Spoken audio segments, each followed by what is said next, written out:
¿Y qué hace la última persona? En un 32% la persona se acomoda a la opinión del grupo. Repitan eso cuantas veces quieran. Les dará un resultado más o menos idéntico parecido. Fíjense que es tontería.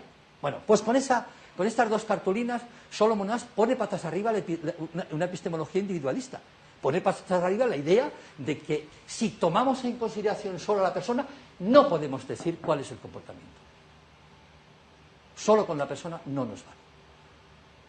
Y en segundo lugar, pone patas arriba la idea de que esta persona no es el único protagonista de la acción. Y en tercer lugar, pone en patas arriba la idea de que la naturaleza de la acción no refleja la naturaleza de la persona. Yo miento y no soy mentiroso. Yo tengo un rasgo de personalidad mentiroso. Yo por presión grupal he hecho muchas cosas y las sigo haciendo todos los días. Hago cosas por presión grupal, todos los días. Es decir, hay contextos que facilitan a determinado tipo de personas comportamientos que efectivamente tienen características que pueden ser dañinas y perjudiciales para nosotros. Desde ese punto de vista,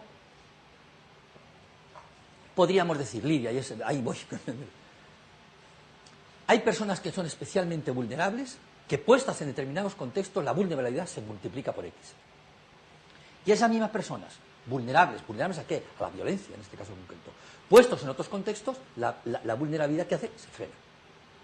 El grupo actúa como eco y facilitador de determinados rasgos y características de la personalidad, evidentemente, por supuesto. Y el grupo actúa como freno, también actúa como freno. Y a veces el grupo actúa sencillamente avasallante. Antes hemos dicho, había nazis que disfrutaban matando judíos, no cabe la más mínima duda. ¿Cuántos? Los menos. El problema del mal en el mundo, si me permiten la referencia así un poco más general, el gran drama es que el mal lo han perpetrado y lo perpetramos personas buenas. Porque si el mal realmente estuviera perpetrado por psicópatas, este sería un mundo muy feliz. Por eso nos preocupamos. Por eso nos preocupamos. Entonces, hay contextos que facilitan la emisión de comportamientos en personas que son especialmente propensas y vulnerables a. Y evidentemente hay contextos escolares que facilitan determinado tipo de comportamiento. Y pongo otro ejemplo y termino ya mi reflexión porque no me acaparo mucho la atención. En el año 1999 se produce la matanza de Columbine. Recuerdan que después la matanza de Columbine, que se hizo una película por parte de Bowling for Columbine. Bowling for Columbine es un documental, la del colegio. Pero el autor es Michael Moore. El que le hizo. Bien. Dos muchachos, Dylan Klebold y Eric Harris y Dylan Klebold, matan a 13 personas y hieren a una docena de ellos. Habían diseñado una matanza de unas 200 y pico de personas, pero les falló alguna de las... Evidentemente, el estremecimiento es muy profundo en los mismos cimientos de la propia sociedad norteamericana, y tal, ¿no? Muy estremecido. Entre las muchas hipótesis que se barajan, efectivamente está la idea de que son adolescentes, son personas que tienen un trastorno de personalidad, y un psicólogo social que se llama Elliot Aronson escribe en el año 2000, inmediatamente después, escribe un librito muy pequeño. Elliot Aronson es un eminente psicólogo social, es el editor del Handbook de Psicología Social de los últimos 40 años, por tanto una persona de una gran relevancia. Es una persona que ha estudiado mucho el comportamiento en el ámbito escolar, y dice, aquí lo que hay es un problema de exclusión social. Un problema de humillación permanente, un problema de rechazo permanente, un problema de orillamiento, un problema de desadaptación, un problema que realmente sufren muchas personas en unos contextos muy competitivos donde la cooperación es la excepción y la competición es la regla. Bueno, pues es otra hipótesis. Es otra hipótesis. Una, son psicópatas. Dos, son personas que probablemente tengan cierta vulnerabilidad, por supuesto, pero que puestos en un contexto, esa vulnerabilidad que hace se dispara. Esa es otra hipótesis. Es una hipótesis bien fundamentada, que no es un libro muy grueso, ¿no? pero Elliot Aron es una persona, en fin, que uno se queda muy tranquilo cuando Elliot Aron son una hipótesis y tal, ¿no? La exclusión, y entonces, claro, la relación entre exclusión social y violencia es una relación que está muy bien documentada desde el punto de vista teórico y desde el punto de vista empírico, muy bien documentada. Y muchos de estos muchachos tenían... Bueno, ya no digo más cosas. No, por ejemplo, una investigación del año 1998 hecha en El Salvador, con las maras, cuantitativa, una encuestilla, una encuesta elemental, en la que a los muchachos se les pregunta muchas cosas, entre ellas, cuáles son las razones por las que has entrado, te has incorporado a estos grupos. La primera de ellas es la diversión, pero inmediatamente después dicen, por respeto, por ganarme respeto, estatus y reconocimiento.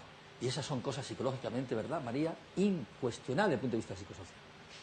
La humillación es letal, la exclusión es letal. Letal, desde el punto de vista psicológico. Y las reacciones frente a la humillación y frente a la exclusión no necesariamente son estas desde el punto de vista violento, pero también son estas.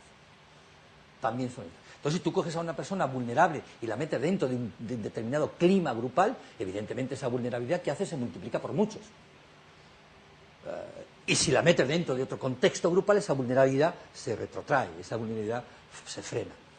Digamos, mi reflexión en torno a esa propuesta interesante que hacía Lidia y tal. ¿Cuál es la de ustedes?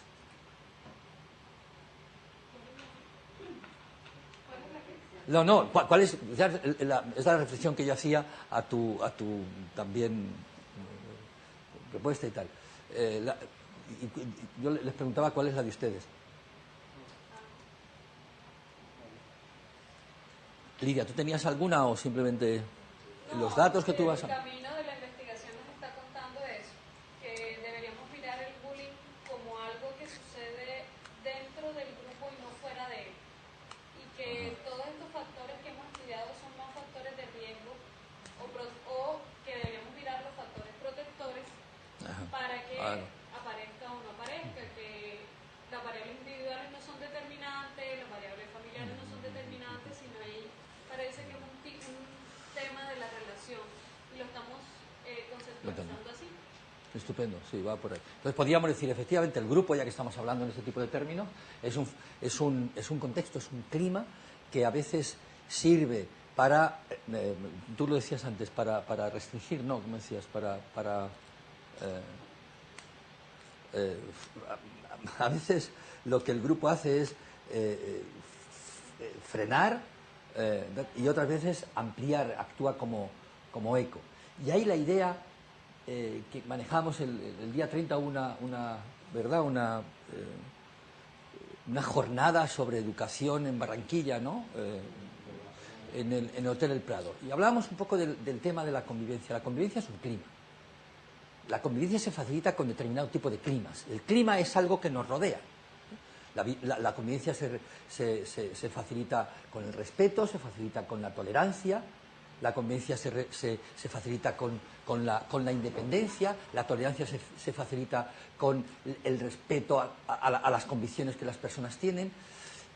Y un clima, un grupo en el que tenga esos ingredientes, evidentemente habrá personas violentas, pero no facilita la violencia, sino que facilita la convivencia.